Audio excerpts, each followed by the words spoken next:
सभी साथियों को नमस्कार, जोहार और राम राम। तो हम लोग एक नया इनिशिएटिव या नया कोर्स आप नहीं कह सकते, इनिशिएटिव कहिए, प्रोग्राम कहिए, इस प्रोग्राम को लेके आ रहे हैं। इसका नाम होगा सॉल्यूशन अ साइंस। कई बार हम लोग कुछ प्रोग्राम लेके आए, कुछ यूट्यूब में चला पाए, बीच में किसी कारण से इंटरप्ट होना पड़ा, कभी समय की व्यस्तता के कारण, तो कभी तबीयत खराब होने के कारण। फिलहाल ये सब बातों को बाद में रखते हैं। हम लोग सबसे पहले बात क्या करते हैं, ये जो सॉल्यूशन है साइंस हम लेके आ रहे हैं आप लोगों के लिए। अभी हमने देखा है कि आपके पास 3 एग्ज़ाम ऐसा है जो बहुत इंपॉर्टेंट है।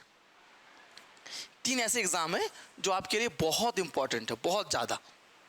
और इन तीनों एग्ज़ाम में आपको क्या होगा, साइंस का बहुत ज़्यादा वेटेज आपको देखने को मिलेगा। बहुत ज़्यादा वेटेज आपको देखने को मिलेगा। कौन कौन सा है? रेलवे, सीडीपीओ और जीएसएससी। चाहे रेलवे के आप टेक्नीशियन का तैयारी कर रहे हैं, चाहे रेलवे एसआई की तैयारी कर रहे हैं, आरपीएफ की तैयारी कर रहे हैं, और आने वाले समय में आप एनटीपीसी की तैयारी कीजिएगा, जब एनटीपीसी का फॉर्म आपका आ ही जाएगा। फिलहाल की बात करें तो टेक्नीशियन और आपका रेलवे आरपीएफ, ये सभी एग्ज़ाम में साइंस का वेटेज बहुत ज़्यादा है। टेक्नीशियन की बात किया जाए तो टेक्नीशियन में 30 से 40 क्वेश्चन साइंस का है। आरपीएफ में भी लगभग 25 से 30 क्वेश्चन आप साइंस का देख सकते हैं। सीडीपीओ की बात करें, इसका एग्ज़ाम 10 जून को डिक्लेयर कर दिया गया है जेपीएससी के द्वारा। तो जो विद्यार्थी सीडीपीओ का एग्ज़ाम देने वाले हैं, झारखंड सीडीपीओ, वो भी इस बात को ध्यान रखेंगे, आपको 35 से 40 क्वेश्चन कहाँ मिलेगा, साइंस का मिलेगा। जो सीडीपीओ का पेपर 2 है उसमें 35 टू 40 क्वेश्चन आपको साइंस का देखने को मिलेगा। और जेएसएससी यानी जेएसएससी सीजीएल, जो झारखंड का सबसे बड़ा आप कह सकते हैं कि जादुई एग्ज़ाम, मतलब बहुत लंबे समय तक डिले हो रहा है, उसमें भी साइंस का एक बहुत बड़ा वेटेज है। तो इन सभी एग्ज़ाम को आप क्रैक करना चाहते हैं, कोई भी किसी भी प्रकार का, चाहे आप रेलवे के एस्पिरेंट हो, चाहे आप सीडीपीओ के एस्पिरेंट हो, चाहे आप जेएसएससी का एग्ज़ाम देना चाह रहे हैं, इन सभी एग्ज़ाम में जो साइंस का एक कोर स्ट्रेंथ है। देखिए, बाकी जो एग्ज़ाम होता है उसमें साइंस का कोर स्ट्रेंथ नहीं रहता है, 4-5 क्वेश्चन पूछा जाता है, तो उस पर साइंस उतना इंपॉर्टेंस नहीं रखता है। पर ये जो तीनों एग्ज़ाम हम आपको बता रहे हैं, चाहे वो रेलवे की परीक्षा हो, रेलवे में टेक्नीशियन की परीक्षा हो, रेलवे में आरपीएफ की परीक्षा हो, रेलवे में एनटीपीसी की परीक्षा हो, एएलपी की परीक्षा हो, असिस्टेंट टेक्नीशियन ग्रेड 1 ग्रेड 3, जो भी एग्ज़ाम आप दीजिएगा, साइंस का वेटेज बहुत ज़्यादा है। 30-40 क्वेश्चन, सीडीपीओ में 30-40 क्वेश्चन, सीजीएल में 20 क्वेश्चन। तो इन सब का एक सॉल्यूशन पैकेज होगा और इसका नाम ही होगा सॉल्यूशन ऑफ साइंस। पूरे साइंस का एक साथ सॉल्यूशन होगा और ये कोर्स यूट्यूब के माध्यम से आपको देखने को मिलेगा। और हमारा प्रयास रहेगा कि रोज़ हम लोग रात के समय 8 बजे के आसपास आप लोग से जुड़े, और वो क्लास लगभग 1-1.5 घंटे की हमारी कक्षाएं चलेगी, 1 से 1.5 घंटे की कक्षाएं चलेगी। अगर टाइम को लेकर कोई भी इशू हुआ, चेंजेस हुआ, तो आपको इन्फॉर्म करके या कम्युनिटी पोस्ट में पोस्ट डालकर हम पहले ही बता देंगे। जैसे कि मान लीजिए संडे का दिन है, अगर हमें लगा कि इस क्लास को क्या करना है, क्योंकि सीडीपीओ का एग्ज़ाम 10 जून को है, और ये भी मान के चलिए रेलवे का एग्ज़ाम भी आपका जून के आसपास ही हो जाएगा, टेक्नीशियन का, या फिर आप देख सकते हैं एएलपी का। तो क्योंकि 1-1.5 महीना हमारे पास समय है, तो हो सकता है कि कभी कभी क्लास हम लोग दिन में भी रख ले, तो उसकी इन्फॉर्मेशन आपको पहले से ही मिल जाएगी कि आज ये क्लास होने वाला है। और एक एक करके सीक्वेंस वाइज क्लास चलेगा, और ये सब्जेक्टिव मोड पे नहीं रहेगा। पहली बार आपको हम इस चैनल के माध्यम से साइंस की जो क्लासेस आपको हम पढ़ाएंगे, वो पढ़ाएंगे आपको हम ऑब्जेक्टिव मोड में, एमसीक्यू के मोड में। पर इस बात को लेकर आप निश्चिंत रहिएगा कि उस एमसीक्यू मोड में जो भी हम आपको पढ़ाएंगे, आपके लिए वो बहुत ही ज़्यादा परीक्षा उपयोगी होगा, और आपके बहुत सारे कंसेप्ट, कन्फ्यूज़न और जो डाउट रहते हैं साइंस में, ये पढ़ तो लिए पर उससे रिलेटेड एप्लीकेशन का सवाल आया, आपसे नहीं बन पाता या कभी कभी छूट जाता है, उन सभी मुद्दों पर हम ध्यान रखेंगे कि वो कन्फ्यूज़न आपका दूर कर दिया जाए। तो टाइम थोड़ा सा हम लोग का फ्लेक्सिबल हो सकता है, पर ऐसे तो हमको पता ही चल जाएगा। रोज क्लास से पहले एक शॉर्ट्स वीडियो या फिर एक कम्युनिटी पोस्ट के माध्यम से आपको हम अपडेट कर देंगे कि आज के क्लास में हम लोग किस टॉपिक का सवाल लेंगे। ये थोड़ा सा अलग तरह का कोर्स होने वाला है। इसमें पहले ही हम आपको थोड़ा बहुत इन्फॉर्मेशन दे देंगे कि आज इस टॉपिक के हम सवाल को लेके आने वाले हैं। तो थोड़ा बहुत आप उसको रिवीजन करके आइए, जिससे आपको पढ़ने में मजा आएगा और अपना डाउट जो आपका क्रिएट हुआ है वो आप हमसे पूछ लेंगे। ऐसा नहीं कि रैंडमली चलेंगे और आपको पता ही नहीं चल रहा है कि सर हो क्या रहा है। तो नेक्स्ट क्लास में किस सवाल से रिलेटेड, किस टॉपिक से रिलेटेड सवाल रहेंगे, किस किस टॉपिक में ज़्यादा फोकस करेंगे, हर दिन हम लोग एक टॉपिक, दो टॉपिक को स्पेशल फोकस में रखेंगे। ठीक है, इतनी बातें कोर्स के बारे में थी। अब जल्दी से हम टाइम को आगे ना बढ़ाते हुए सीधा हम आते हैं कि जनरल साइंस का सिलेबस क्या रहता है। आज के समय ये सभी एग्जाम में, रेलवे में, सीडीपीओ में, जेएसएससी में आपको जनरल साइंस का सिलेबस कैसा देखने को मिलेगा। मार्क्स तो आप लोग समझ ही गए कि अच्छा खासा वेटेज है। इसमें 30 से 40 क्वेश्चन का वेटेज रेलवे में, सीडीपीओ में 35 से 40 क्वेश्चन का वेटेज। क्वेश्चन की बात कर रहे हैं तो मार्क्स दुगुना भी हो सकता है, और आपका वही जेएसएससी में भी लगभग 20 क्वेश्चन प्लस का क्या है, वेटेज है। ठीक है, चलिए, तो इतना वेटेज तो है।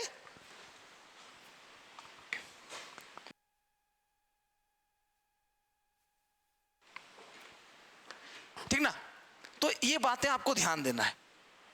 तो जनरल साइंस का सिलेबस में जो फिजिक्स का सिलेबस है, जनरल साइंस के सिलेबस में जो पहले फिजिक्स का सिलेबस है, हम वहीं से डिस्कशन चालू करते हैं।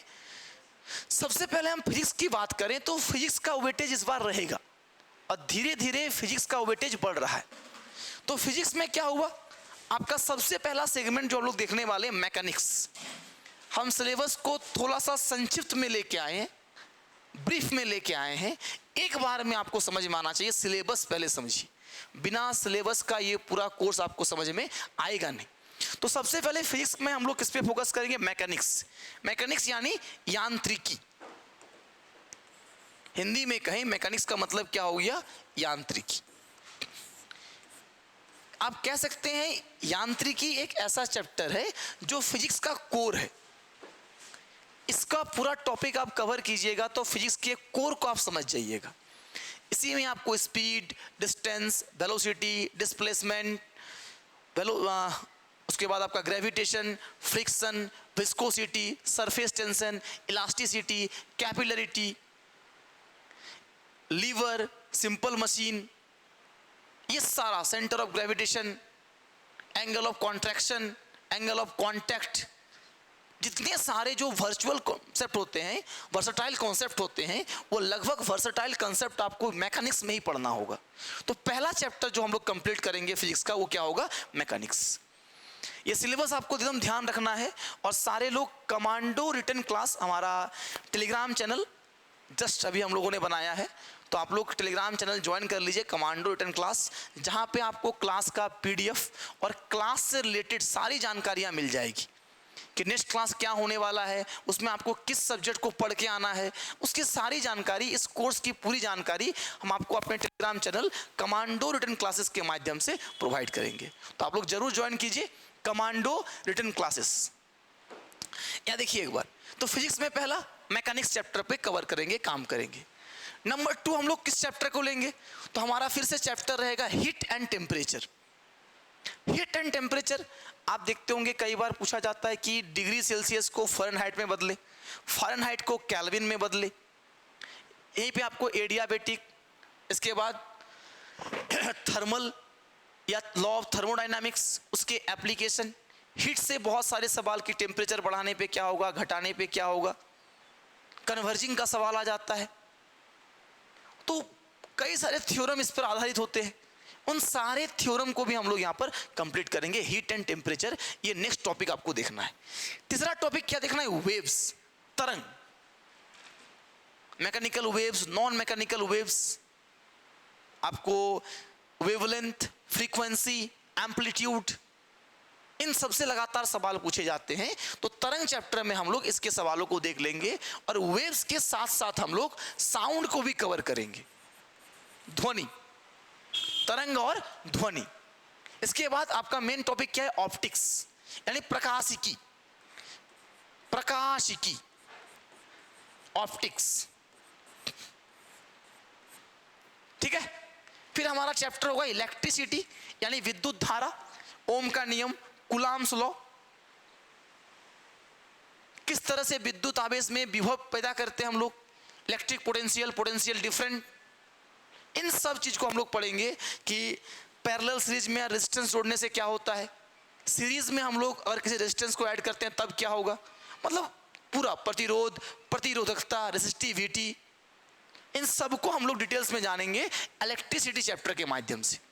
फिर हम लोग क्या पढ़ेंगे, मैग्नेटिज्म, चुंबकत्व या magnetic flux, magnetic induction, self induction, ये सब विचारधाराओं के बारे में, थ्योरम के बारे में सारा हम लोग को देखना होगा। Maxwell right hand rule, Maxwell left hand rule, screw rule, Fleming's rule, सारे हम लोग देखेंगे। दाएं हाथ का नियम, बाएं हाथ का नियम, किस तरह से नॉर्थ पोल साउथ पोल काम करता है, मतलब पूरा एक एक बिंदु पे हम लोग बात करेंगे, वो भी एमसीक्यू के माध्यम से। नेक्स्ट हमारा टॉपिक रहेगा न्यूक्लियर फिजिक्स। कौन सा टॉपिक रहेगा, न्यूक्लियर फिजिक्स यानी नाभिकीय भौतिकी।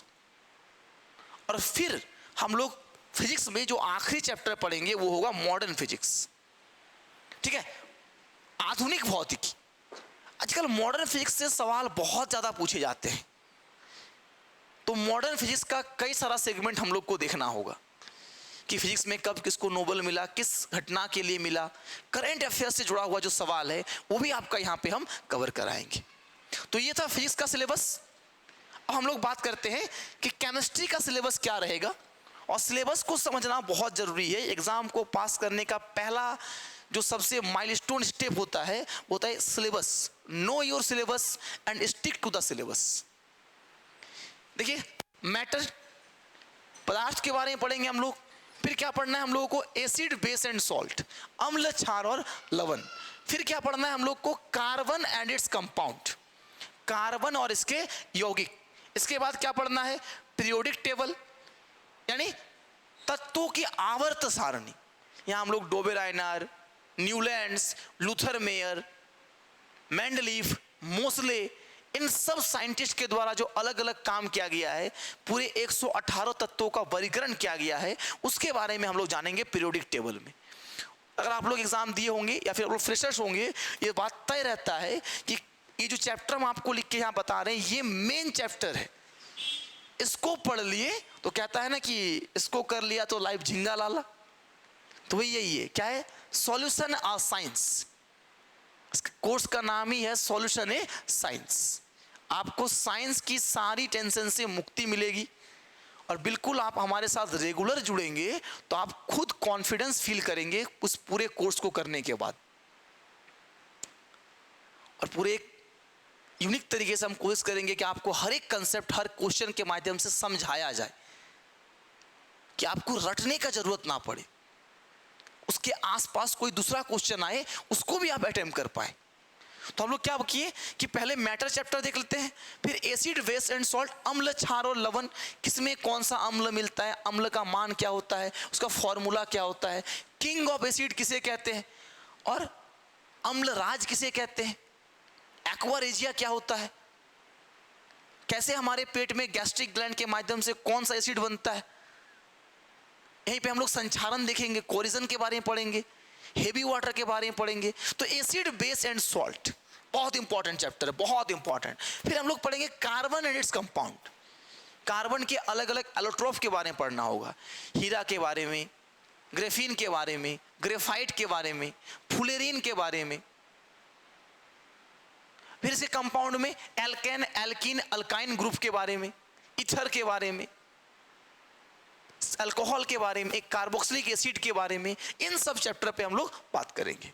फिर हमने कहा पीरियोडिक टेबल, और इसके बाद metal, non metal and metalloid. ये चैप्टर आजकल कुछ ज़्यादा ही एग्जाम में चर्चित चैप्टर हो गया है। सिलिकॉन से सवाल पूछ लेता है, जर्मेनियम से सवाल पूछ लेता है, अलग अलग भारी धातु, हल्का धातु, किस धातु का वैलेंसी क्या होगा, कौन सबसे ज़्यादा रिएक्टिव है, कौन कम रिएक्टिव है, इस तरह के सवाल भी आपसे पूछ लिए जाते हैं। आगे पॉलीमर यानी बहुलक,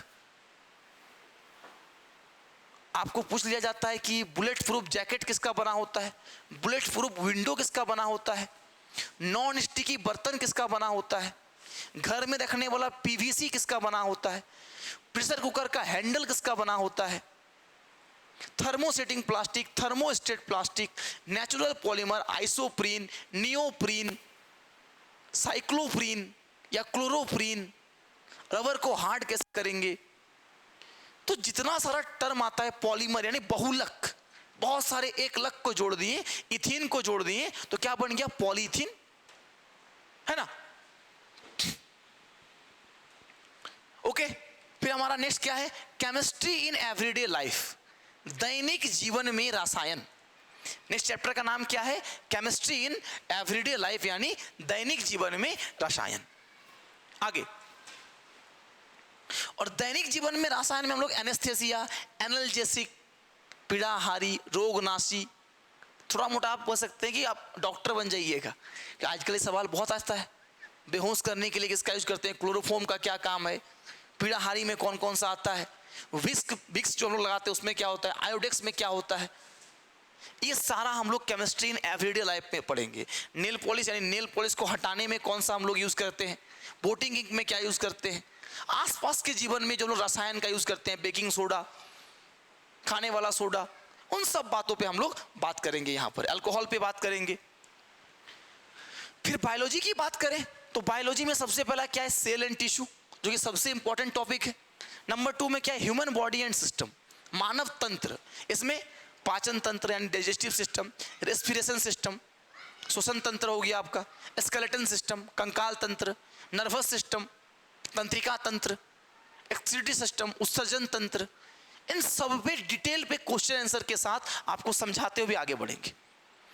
और हमने बार बार कहा कि सिलेबस को हमने ब्रीफ किया है, इसके अंदर बहुत कुछ है पर आपको यही याद करना है, यही सिलेबस के अकॉर्डिंग चलना है। तो cell and tissue, human body system, disease, nutrition, पोषाहार, इस चैप्टर को स्पेशल हम ऐड किए हैं सीडीपीओ वाले बच्चों के लिए। याद रखिएगा, ये जो चैप्टर आपको दिख रहा है पोषाहार, ये सबसे ज्यादा इंपॉर्टेंट किसके लिए है, जो सीडीपीओ का एग्जाम देने वाले हैं, चाइल्ड डेवलपमेंट प्रोजेक्टिंग ऑफिसर का एग्जाम देने वाले हैं, तो आपके लिए न्यूट्रिशन चैप्टर सबसे ज्यादा जरूरी हो जाता है। तो यहाँ पे हम लोग डिटेल्ड पे बात करेंगे। बाकी एग्जाम में न्यूट्रिशन से उतना ज़्यादा सवाल आने की संभावना नहीं है, पर सीडीपीओ में यहाँ से सवाल बहुत ज़्यादा आएंगे। न्यूट्रिशन और डिजीज में तो लगभग सभी एग्जाम में आ जाते हैं, पर डिजीज, न्यूट्रिशन ये सीडीपीओ के लिए बहुत इंपॉर्टेंट है। तो सीडीपीओ वाले बच्चों इस पर विशेष ध्यान दें। नेक्स्ट क्या होगा, बॉटनी यानी पादप के बारे में, पादप हार्मोन के बारे में, पादप टिश्यू के बारे में, जड़ क्या होता है, तना क्या होता है, पत्तियों के क्या काम है, पादपों में जनन कैसे होता है, रिप्रोडक्शन कैसे होता है, असेक्सुअल रिप्रोडक्शन क्या है, सेक्सुअल रिप्रोडक्शन क्या है। यहाँ तो हम लोग रिप्रोडक्टिव सिस्टम पढ़ेंगे ह्यूमन में, और यहाँ किसके पढ़ेंगे हम लोग, प्लांट के बारे में पढ़ेंगे। नेक्स्ट चैप्टर हम लोग क्या लेंगे, इन्वायरमेंटल साइंस। आज के समय के लिए ये एस्पेक्ट बहुत जरूरी हो गया है। Kyoto protocol, Rio de Janeiro सम्मेलन, इन्वायरमेंटल साइंस में परिस्थिति किसे कहते हैं, पारिस्थितिक तंत्र किसे कहते हैं, जलीय पारिस्थितिक तंत्र क्या होता है, स्थलीय क्या होता है, नीके क्या होता है, हैबिटेंट क्या होता है, इन सब पे एक लोग विस्तार में चर्चा करेंगे। नेक्स्ट हमारा क्या है, क्लासिफिकेशन ऑफ किंगडम, मतलब जितने सारे हमारे पास जीव जगत है, एनिमल किंगडम है, दोनों किंगडम की बात करेंगे। एक एनिमल किंगडम, प्राणी जगत, और एक प्लांट किंगडम, पादप जगत। जैसे प्राणी कहने का मतलब तो एक मक्खी भी एक प्राणी है, बकरा या बकरी भी एक प्राणी है, गाय भी एक प्राणी है, बंदर भी एक प्राणी है, मछली भी एक प्राणी है, पक्षी भी एक प्राणी है, ह्यूमन भी एक प्राणी है, और ब्लू व्हेल भी एक प्राणी है। तो क्या सभी एक हैं? सबका अपना अपना क्राइटेरिया होगा, अपना अपना कैटेगरी होगा, सबको अलग अलग जगह पर हम लोग रखेंगे। तो ध्यान दीजिए आप लोग, क्लासिफिकेशन ऑफ किंगडम में हम लोग एनिमल किंगडम और प्लांट की बात करें तो एल्गी भी एक तरह का प्लांट है, हाइड्रा भी एक तरह का प्लांट दिखेगा आपको, जलीय जीव में दिखेगा, यूकैलिप्टस भी प्लांट है, देवदार का भी प्लांट होता है और आम का भी प्लांट होता है। तो क्या सभी पादप एक ही वर्ग में आ जाएंगे? सबका अपना अपना क्राइटेरिया है। Thallophyta, pteridophyta, bryophyta, angiosperm, gymnosperm, ये सब क्राइटेरिया हम लोग समझेंगे क्लासिफिकेशन ऑफ किंगडम के माध्यम से। और इसके बाद ध्यान दीजिए, आज के समय में, वर्तमान परिप्रेक्ष्य में ये टॉपिक आपके लिए बहुत जरूरी हो जाता है, space technology, defence technology, nano technology. आपको तेजस से जुड़ा हुआ सवाल पूछ लेगा, आपको विक्रम से जुड़ा हुआ सवाल पूछ लेगा, नैनोटिक्स रोबोटिक्स में पूछ लेगा आपसे, क्वांटम कंप्यूटर से जुड़ा हुआ सवाल पूछ लेगा। डिफेंस की बात करें तो अलग अलग हमारे पास जो हथियार हैं, बोइंग का हम लोग ले खरीद के ला रहे हैं, हेलीकॉप्टर खरीद रहे हैं, हेलीपैड खरीद रहे हैं, अलग अलग तरह के हम लोग वेपन परचेज कर रहे हैं, रडार डेवलप कर रहे हैं। तो डिफेंस सेक्टर में जितने सारे काम करते हैं, CISF, ITBP, इनकी क्या फंक्शन होती है, कहाँ इसका मुख्यालय है, कब स्थापना हुआ, इनके साथ करंट अफेयर्स का सिनेरियो क्या है। स्पेस में हमारा सारा स्पेस प्रोग्राम, आर्यभट्ट से लेकर मंगलयान से लेकर चंद्रयान तक, आदित्य L1 तक, जो हम लोग शुक्रयान करने वाले हैं वो तक, मतलब एकदम प्रीवियस से लेकर करंट तक। और आज के परिप्रेक्ष्य में सभी एग्जाम में ये सब एक विशेष फोकस का जोन बना हुआ है। तो ऐसा नहीं केवल हम लोग जनरल साइंस पढ़ेंगे, जनरल साइंस के साथ साथ हम लोग स्पेस टेक्नोलॉजी, डिफेंस टेक्नोलॉजी और nano technology, quantum computer, quantum mechanics, nanotech. आप लोग एंटमैन वाला मूवी देखे होंगे या आयरन मैन को देखे होंगे, ऐसे टच करता है पूरा एक इंस्ट्रूमेंट खोल के आ जाता है, ओपन हो जाता है और वो आयरन मैन बन जाता है, टोनी स्टार्क जी। तो क्या है, ऐसा क्या सब्सटेंस है जो इतने छोटे में उस पूरे एरिया को कवर करके रखा है? वही तो नैनो टेक्नोलॉजी है। हम लोग DNA कंप्यूटर की बात कर रहे थे कि एक ऐसा कंप्यूटर जो DNA के साइज का होगा।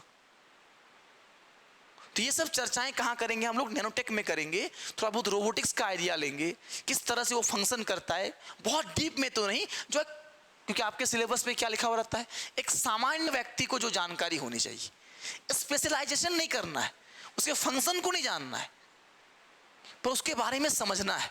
4G 5G कैसे ये काम कर रहा है, किस तरह से जनरेशन बदल रहा है, इन सभी परिप्रेक्ष्यों पर हम लोग बात करेंगे।